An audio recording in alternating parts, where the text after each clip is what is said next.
Bonjour cher ami, je m'appelle Kid, bienvenue dans mon épopée fantastique. Je venais tout juste d'arriver sur cette île. D'après les rumeurs, il y avait ici un centre d'entraînement pour les novices. Même si j'avais une vague idée de où est-ce que je devais me rendre, cette sympathique personne m'expliquait qu'il fallait juste traverser le pont pour me rendre au centre d'entraînement. Après qu'elle ait terminé de m'expliquer les modalités d'inscription, ainsi que ce à quoi j'allais être confronté dans le centre d'entraînement, j'ai décidé de me mettre en route vers le château. Cette bâtisse ressemblait à un vieux bastion militaire. Et même si de l'extérieur tout semblait paisible, je ne pouvais m'empêcher de penser à tous les dangers auxquels j'allais sûrement devoir faire face. Mais il me fallait faire preuve de courage, alors je décidai d'entrer. J'arrivais alors dans un long couloir à l'ambiance lugubre, et au fond se tenait une personne tapie dans l'ombre. D'une voix très calme, il me demandait d'inscrire mon nom sur le registre afin de pouvoir accéder au centre d'entraînement des novices. J'arrivais dans une immense salle dans laquelle se tenaient 3 personnes qui m'expliquèrent tour à tour comment survivre dans ce vaste monde. En plus de m'expliquer les rudiments de la vie d'aventurier, ces 3 personnes me donnèrent aussi quelques vêtements de combat et quelques potions, de quoi commencer mon aventure avec un peu plus de sérénité. Avant de partir enfin au combat, une dernière personne m'expliquait que l'expérience acquise après chaque ennemi vaincu me permettrait à terme de développer de nouvelles capacités.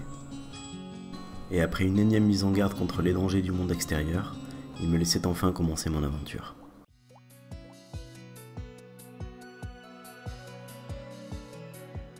C'était la raison pour laquelle je voulais devenir plus fort et commencer mon aventure. Il me fallait à tout prix protéger le monde de tous ces monstres. Oh, ça alors, il en avait dans le ventre le Drops. Mais je me demandais comment une si petite créature pouvait avoir autant de choses dans son estomac. Je venais de comprendre. Cette drôle de petite boule qu'on appelle un Drops avait la fâcheuse manie de ramasser tout ce qui se trouve au sol et de les avaler. J'ai décidé alors de m'équiper des vêtements d'aventurier qu'on m'avait offert un petit peu plus tôt. J'ai équipé aussi un couteau un petit peu plus tranchant, un bouclier et cette coquille d'œuf qui est le symbole des novices.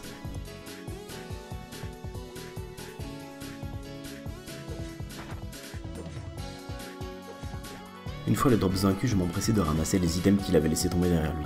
Il me fallait absolument vendre ces items pour pouvoir me faire un petit peu d'argent et me déplacer dans Midgard. Dans le centre d'entraînement, il y avait différents types de monstres, mais certains se ressemblaient beaucoup.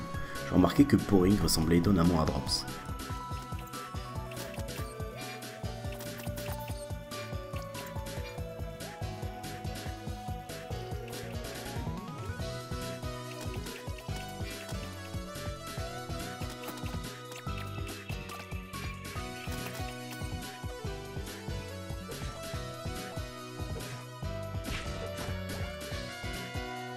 Ça y est, je sentais que c'était le moment.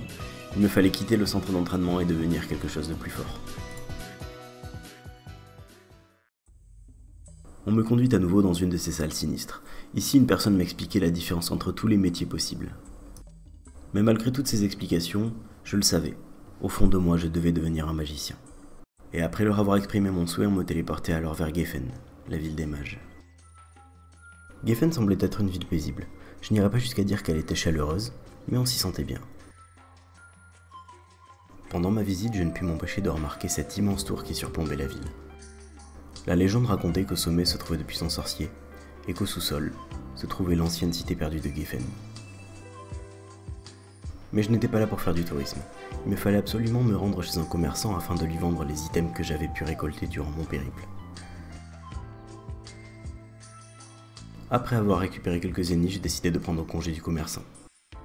Après tout, la seule et unique raison pour laquelle j'avais décidé de venir à Geffen était de devenir magicien. Il me fallait alors trouver l'école de magie, et pour ça, rien de mieux qu'un guide.